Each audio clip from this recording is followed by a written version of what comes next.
The camera went into labor. There was a heavy rain and so much thunder and lightning. The thunder and lightning was so intense that everyone became scared, but Kesia knew that everything was going to be okay. She remembered the dream vividly, the old woman's comforting words echoing in her mind. Your prayers have been heard. You will soon be a mother, the woman had said. This memory gave Kesia strength as she braced herself for what was to come. Once upon a time in the village of Omokiri, there was a woman named Kessia. She was a kind and gentle woman, but she was also a very sad woman. Kessia was married to Mr. Nduka. They had been married for 12 years, but they had never been able to have children. This made Kesia very unhappy. The villagers mocked her every time she passed. One even called her a witch. Kessia would hear all this and pretend like she didn't because she was a very peaceful woman. She was an object of mockery in the whole village. She was not allowed to be in the mothers' meeting, nor was she allowed to be in the women's August meeting. She was always watching from afar when such events happened. The pain of exclusion weighed on her heart like a heavy stone. One day, there was an Umata meeting happening in the village square. Kesia, who had always been so anxious to know what the meeting was all about and how it was done, decided to attend the meeting that very day. But as she stepped in among the women, she saw a group of women laughing at her. The first woman said to her, "What are you doing here, witch? You don't belong here. Please, this is a gathering for women, not men. Please leave us." They called her a man and mocked her. Kessia was hurt by their words, but she didn't say anything. She just turned and walked away. As she walked home, she thought about what had happened. The words stung deeply, but she held her tears until she reached the safety of her home. Kessia went home with tears on her face. She couldn't stop weeping. Her husband Nuka tried to comfort her, but she couldn't stop crying. "I wish I could give you children," Kesia replied to him. "It is not your fault. I am just so tired of being mocked. Why is my own so different? Why is my own so different? Why do I have to go through all this humiliation? God, why have you forsaken me?" She was so sad that she continued crying bitterly. This made Kesia stay indoors. She hardly left home. Each time she left home, she would receive insults from other women, so she hardly went out. But one day, there was no food in the house. Kesia decided to go to the market to pick some foodstuffs to prepare lunch for her husband, who would be back from work soon. Once she got to the market, she was about to walk past the stores when she saw a woman selling herbs. The woman called out to Kesia and told her that she had special herbs that could help her have children. Kesia didn't believe her at first, but she was also desperate. She bought the herbs and took them home. Kesia drank the herbs before going to bed. That night, Kesia had a dream.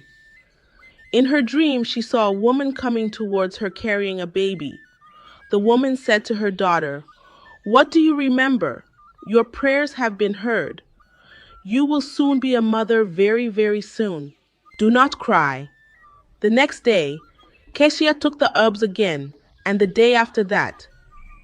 2 weeks later, Kesia discovered that she was pregnant. She was so happy that she couldn't believe it.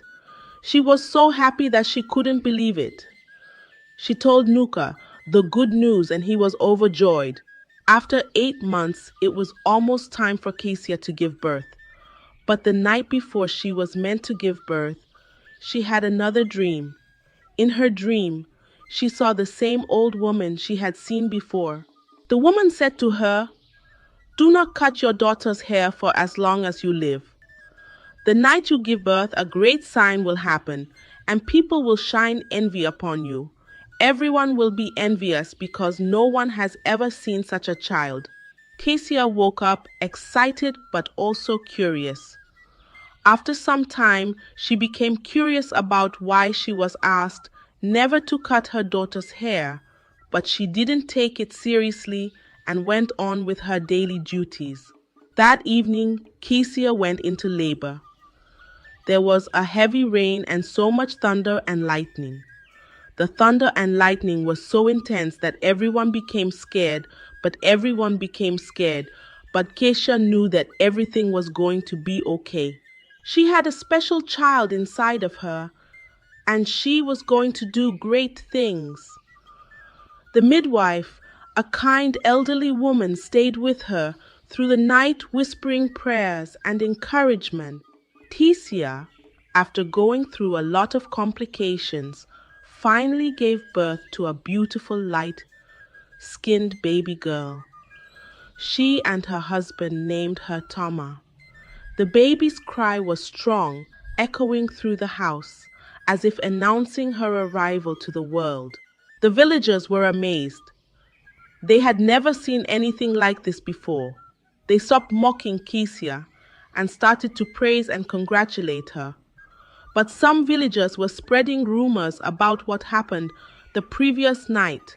Some said that the strong lightning and the heavy downpour were a result of Kesia's daughter, and that it was a sign of bad luck.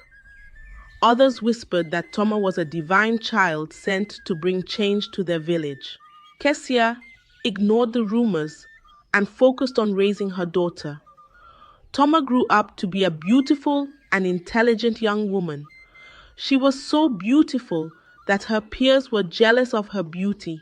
She was also very kind and compassionate. Kesia was so proud of her beautiful daughter. Toma, however, didn't know that she was born with spiritual powers. One day, Kesia caught her daughter talking and laughing in her room. She was so surprised that she asked her, "Who are you talking to?" She replied, "I am talking to my friends." Kesia was shocked. She asked, "Who are your friends?" Toma pointed to the wall. Kesia came and looked around the house, but she saw no one. She became so scared. She remembered the dream she had the night before she gave birth to Toma, bites of all nights. She decided to get to the roots of the problem. She embarked on a journey to visit the village chief priest.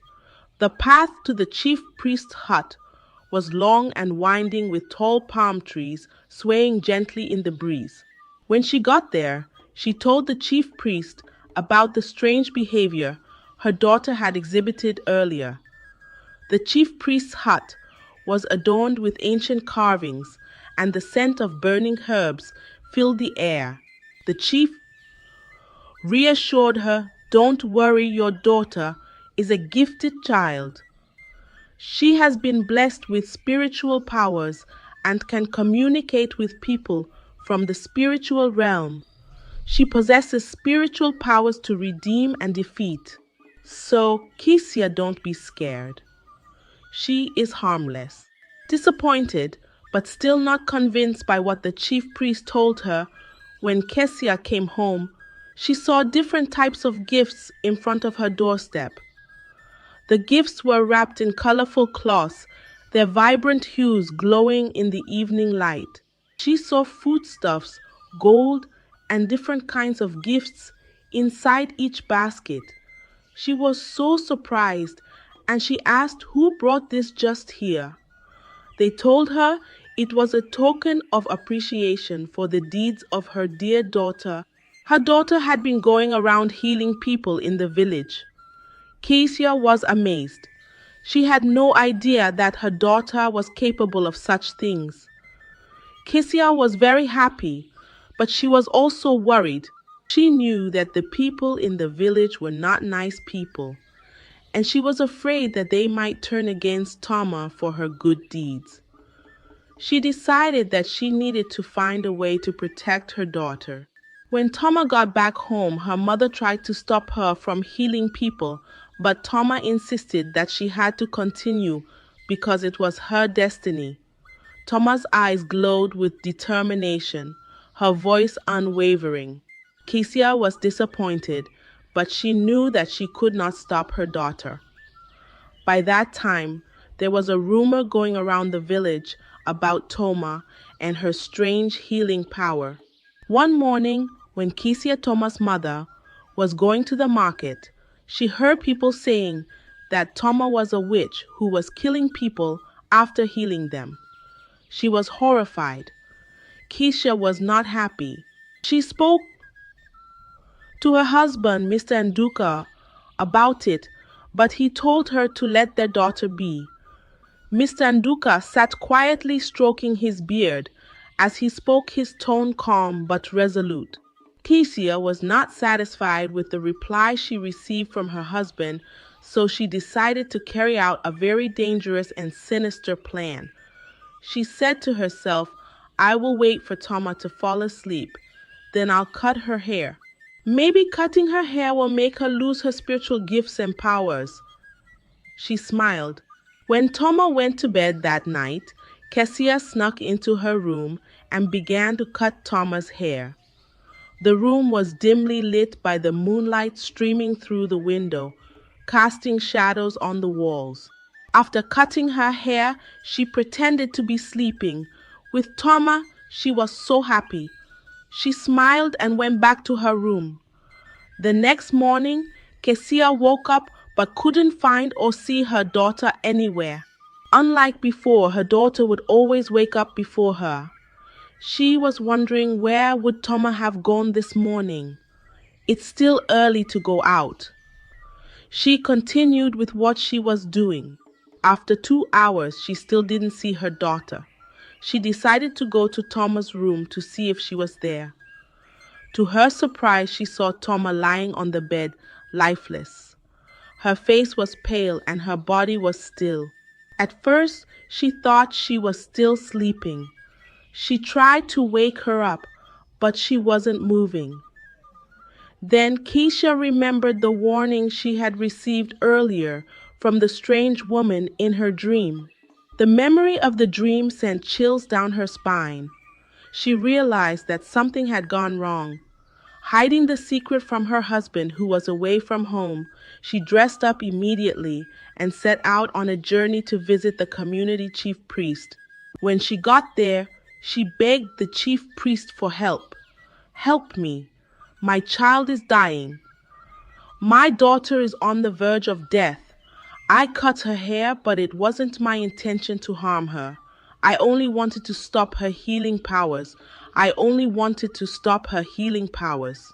I was always trying to protect her from the villagers. Please do something. Help me. I need my daughter alive. Please." The chief priest replied to her, "What happened, young woman? The only way to bring your daughter back to life is to sacrifice a goat and several food items. Take them to the Hu River by sunset. Drop them there and call upon the goddess to accept your sacrifice." She then began her journey to the river, carrying along with her 7 goats and baskets filled with food items. The path to the river was lined with dense trees, their leaves rustling in the wind. When she got there, she started pleading with the goddess to let her child come back to life. She said, "O goddess, I beg you to have mercy on me. I will miss my only daughter. She is all I have. Please have mercy and let her come back to me. Let her live." Just then, a powerful breeze blew and a creepy-looking woman, like a Mamie Water, emerged from the water, laughing loudly. Her laughter echoed through the air, sending shivers down Kessia's spine. "It is very unfortunate that you did not listen to my instruction. I gave you a simple instruction. I gave you a simple instruction not to tamper with your daughter's hair, but out of selfishness, you ignored it. I will not accept your sacrifice. If you seek to get your daughter back, you must offer me something in return. I seek your sanity in exchange for your daughter's life. I will take your sanity." Kessia was silent for a moment. She knew that she had to make a choice. She could either give up her sanity and have her daughter back, or she could keep her sanity and lose her daughter forever. In the end, Kesia chose her daughter. Tears streamed down her face as she nodded and agreed to give up her sanity in exchange. The goddess laughed and disappeared back into the river. The sound of her laughter lingered in the air long after she was gone. Kessia knew that she had made the right decision, even though it meant that she could never be the same again. She never forgot the price she had to pay for her daughter's life. This story teaches us a profound lesson about the importance of honoring promises, heeding warnings, and acting selflessly to protect our loved ones. Kessia's journey reminds us that selfishness, fear, and disbelief can lead to devastating consequences, and redemption often comes with a great personal cost. Her sacrifice highlights the power of unconditional love and the courage it takes to prioritize others well, belling over our own comfort. Ultimately, the story encourages us to make thoughtful decisions even when faced with difficult choices, as love and selflessness can pave the way for meaningful outcomes. Thank you for watching my channel. If you enjoyed this story and its valuable lessons, don't forget to like, share, and subscribe for more inspiring and thought-provoking content. Stay tuned for more exciting videos coming your way. Long ago, in the ancient Azu kingdom, there flowed a vast river known as Obana River. The river wasn't just any ordinary water body, it was home to fascinating creatures that looked half human and half fish. The Z people, as the villagers called them, had lived there for generations. The villagers believed the Z people had mystical powers, and many whispered that their songs could calm storms or summon rain during droughts. Every morning, children would rush to the river bank, their small feet kicking up dust as they ran. "Look, look, look, the mermaids are coming," a child would shout, pointing at the water where blue scales sparkled beneath the surface. The adults would gather too, watching the peaceful scene as Z people swam near the surface, sometimes waving to the humans. The Z people often sang songs in a language no human could understand, their voices blending with the sound of the flowing water to create a mesmerizing melody. The fishermen would carefully navigate their boats around the areas where Z people swam, and there was an unspoken agreement about sharing the river's resources. But peace never lasts forever. One fateful morning, Toma, one of the most respected fishermen in Azu, went out early to cast his net. The sun had barely risen, and mist still clung to the water's surface. As he threw his nets, they landed in an area where young Z children were playing. "Human, you're too close to our children," the Z man shouted, his voice sharp with warning. Toma pulled at his net. "I've been fishing here for 20 years. These waters belong to everyone, not where our children swim." The Z man's face darkened with anger. All the Z people began surfacing, their faces worried. A young mermaid swam too close to one of Toma's nets and became tangled. "My son!" A Z screamed, diving toward the net. In the chaos, as Z people tried to free the child, and Toma tried to protect his nets, something went terribly wrong.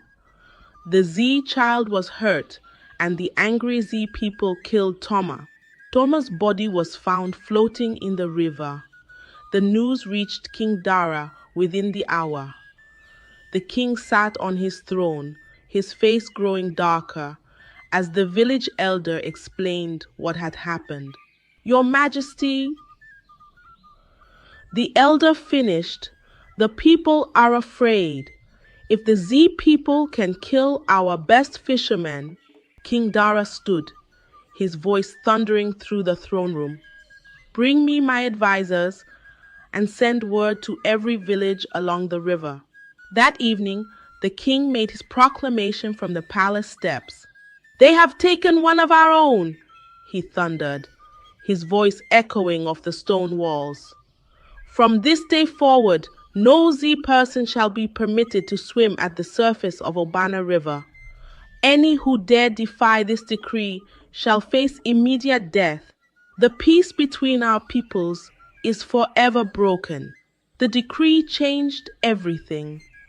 The Z folk retreated to the river's bottom, where they established their own kingdom under Malo, a strong and wise Z man who became their king.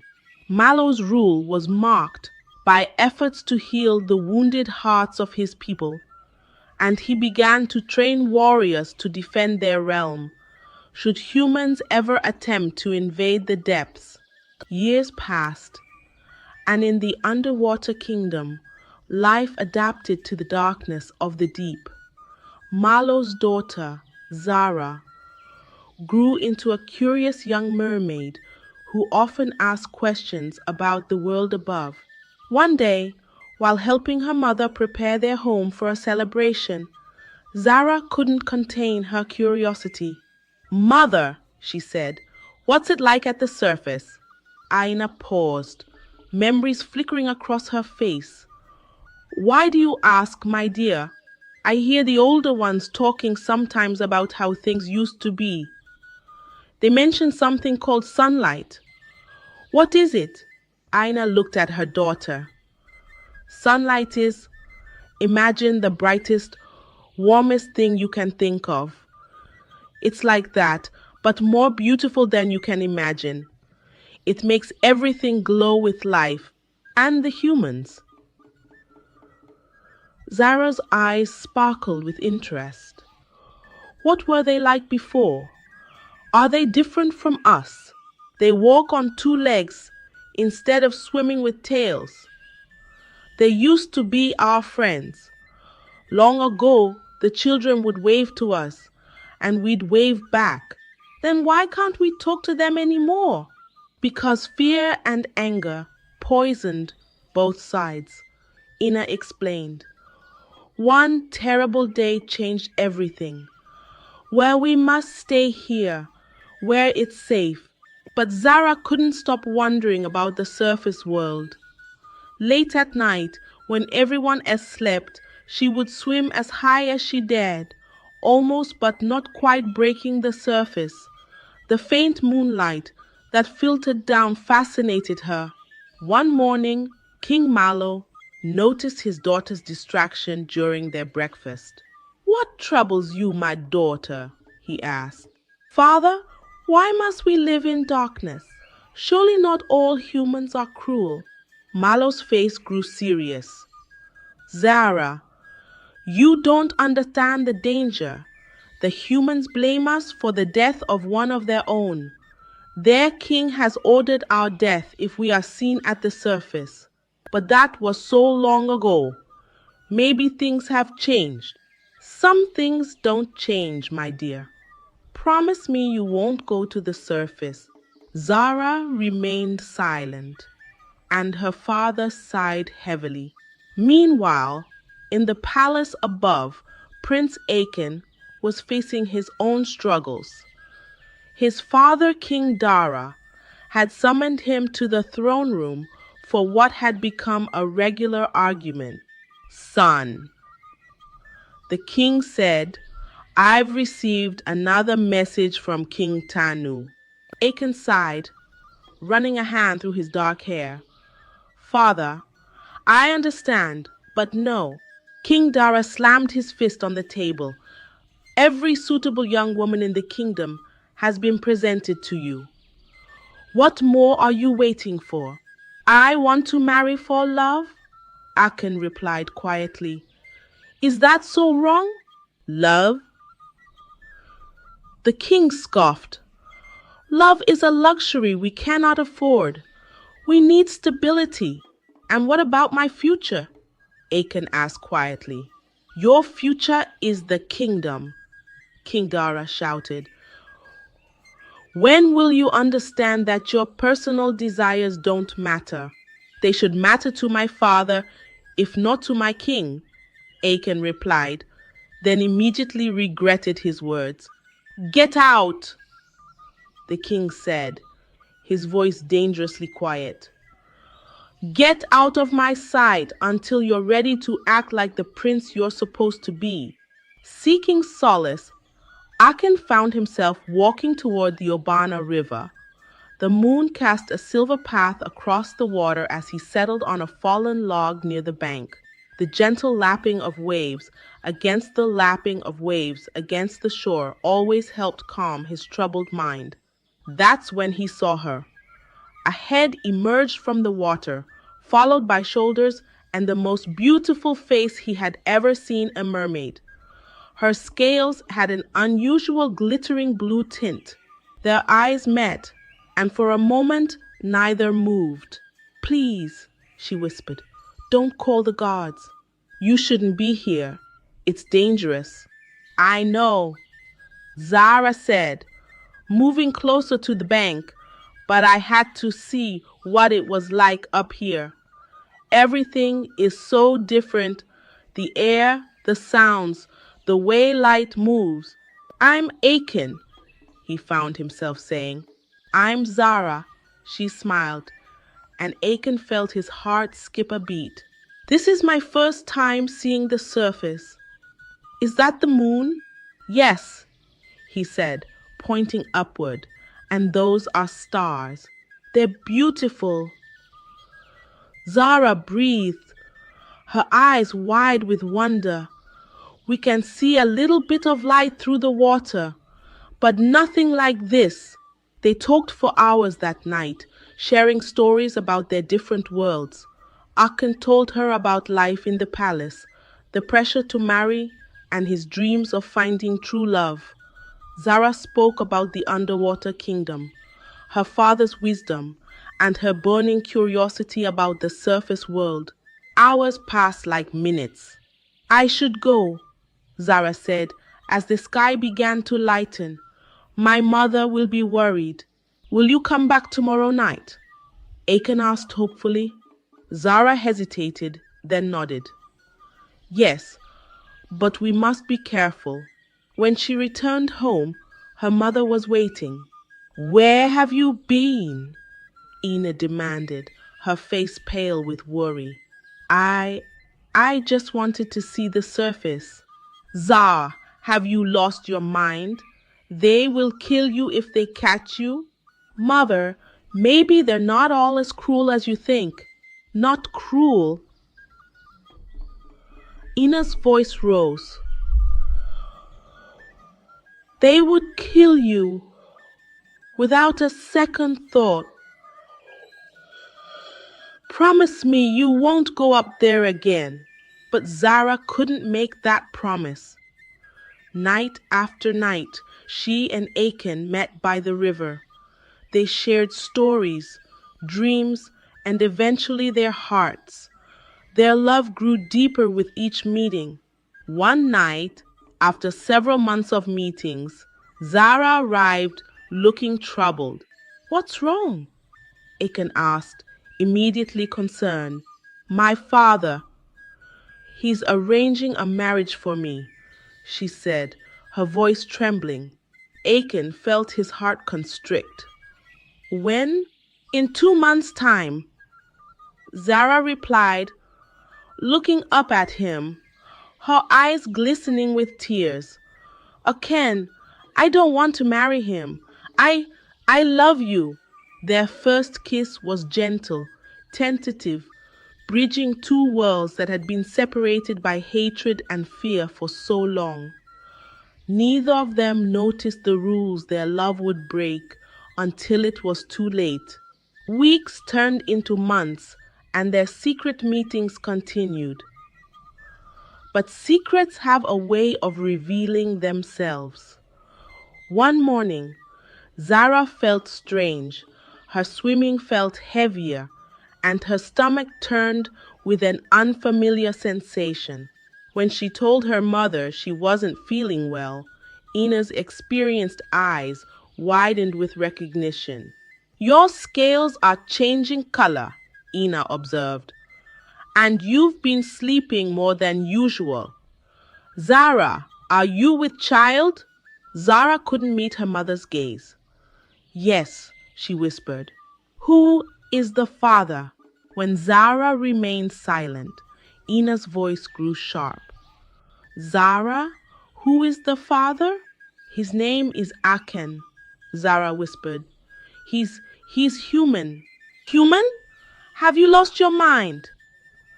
Do you know what they would do to you, to your child?" "He's not just any human. He's different, mother. He's kind and understanding," Zara whispered. "He's Prince Aken." Ina's face went pale.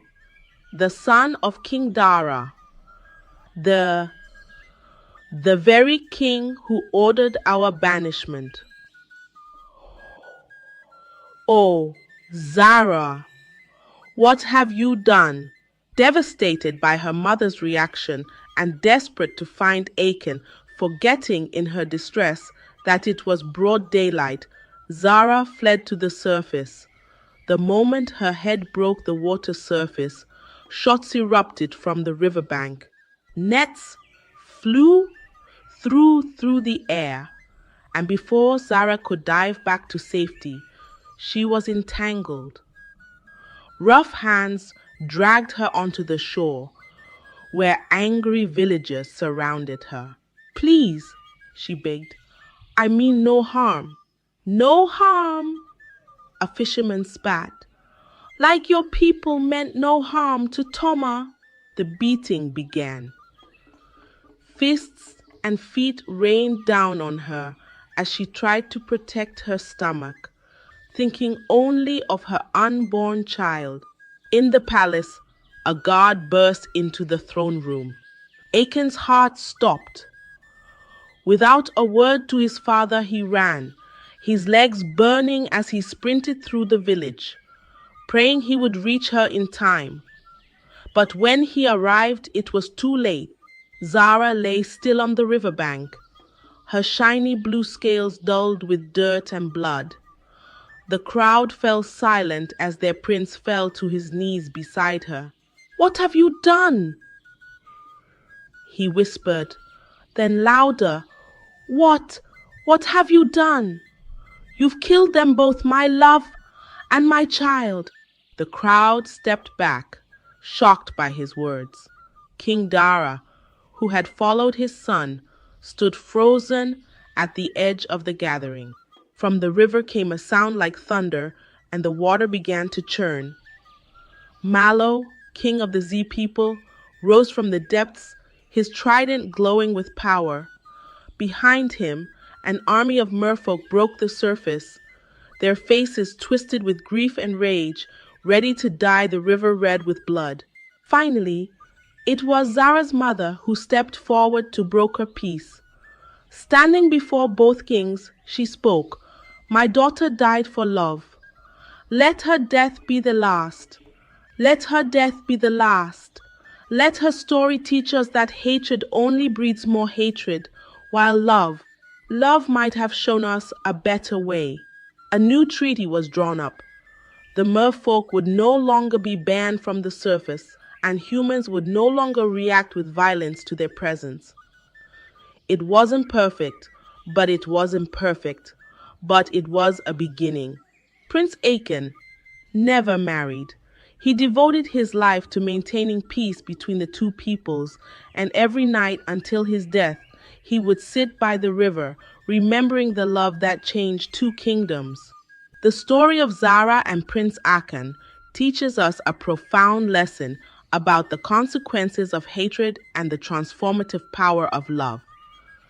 It warns us about the dangers of allowing fear, prejudice, and anger to govern our actions and relationships. Their tale reminds us that misunderstandings and divisions only lead to suffering and loss, while empathy, open mindedness, and courage to love can pave the way for healing and unity. Zara and Achan's love defied the boundaries of two opposing worlds, yet their tragic fate revealed the cost of hatred and ignorance. It is a call for humanity to bridge divides, to listen, and to understand one another, no matter how different we may seem. This story encourages us to embrace compassion and reject the cycles of violence and vengeance that perpetuate suffering. Let us reflect on their sacrifice and strive to build a world where differences are celebrated and love prevails over hate. Thank you for watching my channel. Don't forget to like, share, and subscribe for more thought-provoking and inspiring stories like this one. Stay tuned for more exciting content only on this channel. As she opened the carton, a strange smell filled the kitchen, a pungent aroma that made her stomach churn slightly. She began washing the meats, noticing how unnaturally firm the texture felt under her fingers. Suddenly, her fingers brushed against something hard, a human finger. In the outskirt of a big city stood a ground house with tall, imposing walls covered in ivy. The house belonged to the wealthy Okoye family, who rarely interacted with their neighbors. They were known for keeping to themselves, and they were a very successful couple. Afoma, a teenage girl from a small village surrounded by lush greenery, started working for the Okoye family 4 months ago. At first, it seemed like a good job. They paid her well, and she had enough to eat, but she was never allowed to leave the house. The workload was heavy, and she often found herself cleaning, cooking, and running errands for long hours without much rest. Despite the workload, she wasn't unhappy, but something always felt off, like the house was hiding a secret. Mr. Okoye and his wife, Madame Chika, had peculiar habits. They never ate beef, goat meat, chicken, or fish. Instead, they always requested one specific type of meat that Amaka couldn't quite identify. It looked like pork, but the texture and color were slightly different, with a faint, unfamiliar aroma. Whenever Amaka asked about it, Madame Chika would just brush her off, saying it was a special delicacy from her hometown. Amaka tried to ignore her growing unease, convincing herself that it was none of her business. Maybe the couple had strange tastes, or maybe it was for health reasons. However, her suspicions were aroused further when she noticed that no one else in the household ate the strange meat. Jeed, the driver, and Emeka, the gateman, would always make excuses when offered a plate, saying they had already eaten or weren't hungry. When Amaka tried to ask them why, they would look at her with fear in their eyes and tell her to mind her own business, leaving her even more confused. One day, Madame Chika came home with a large carton of the mysterious meat, its packaging damp from ice that had partially melted. Amaka was instructed to prepare it immediately. As she opened the carton, a strange smell filled the kitchen, different from anything she had encountered before, carrying an unsettling metallic hint. She began washing the meats, her hands working mechanically as her mind drifted towards her family back home and the last time she had seen her siblings laughing under the baobab tree. Suddenly, her fingers brushed against something hard and out of place. Puzzled, Amaka pulled the piece out of the water. It was a long, thin bone, unlike anything she had ever seen in meat before. She continued to inspect it, her heart pounding, and then her eyes fell on something that made her gasp and drop the meat on the floor. A human finger. Amaka's world tilted, and she staggered back, clutching the sink for support. Her stomach churned, and she barely made it to the trash bin before vomiting. She looked back at the meat, her mind struggling to process what she was seeing. It can't be true, she thought to herself. Her mind raced. How many times had she cooked this meat?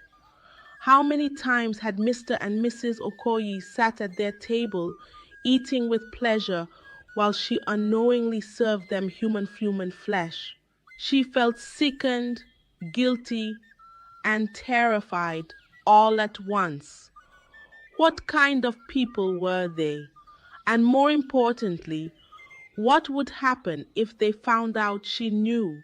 Amaka knew she had to get out of that house, but escaping was easier said than done. The gates were always locked, and Emeka, the gate man, never allowed anyone to leave the house without Mr. or Mrs. Okoye's permission.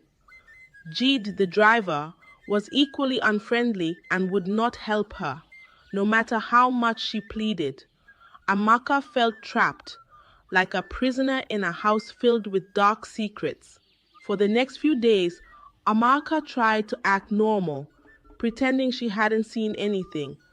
She did her chores quietly, keeping her head down and avoiding eye contact with anyone. But inside, she was plotting her escape. Late at night, when everyone was asleep, she would tiptoe to the kitchen, trying to find a way out. She thought about climbing over the fence, but it was too high and covered in sharp, broken glass.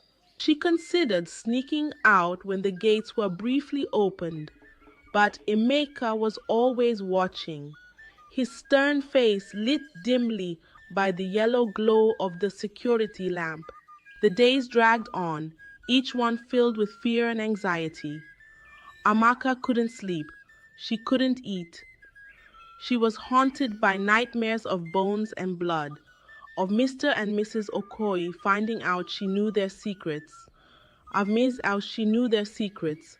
She knew she had to get out before it was too late. One morning, as Amaka was cleaning the living room, she overheard Madame Chika on a phone call. She was talking in a hushed tone, her voice calm but menacing. "Make sure the delivery is on time," Madame Chika said. "We have guests this weekend, and they are expecting something special." Amaka's blood ran cold. Who were these guests, and what did Madame Chika mean by something special? The thought that the Okoyes were not just eating human flesh, but possibly serving it to others made Amaka's skin crawl. She knew she had to leave that day, no matter the cost. That evening, Amaka made her first attempt to escape.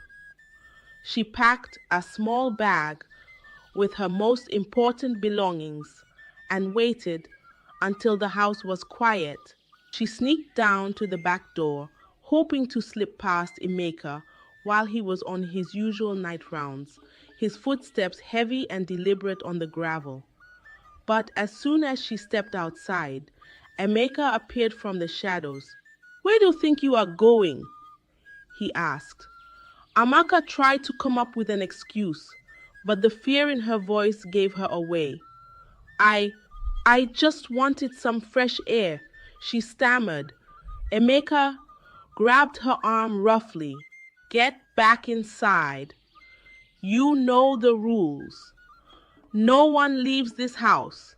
Defeated, Amaka returned to her room, tears streaming down her face. She was scared, but she refused to give up. She had to be smart, to think of another way. Days went by, and Amaka tried to gain Emeka's trust, bringing him extra food and helping him with his chores, but Emeka remained cold and distant, unwilling to be swayed by her kindness. Then, one fateful afternoon, Amaka noticed something that gave her a glimmer of hope. Gidi, the driver, was always careful about locking the car doors when he parked, but on this particular day, he was distracted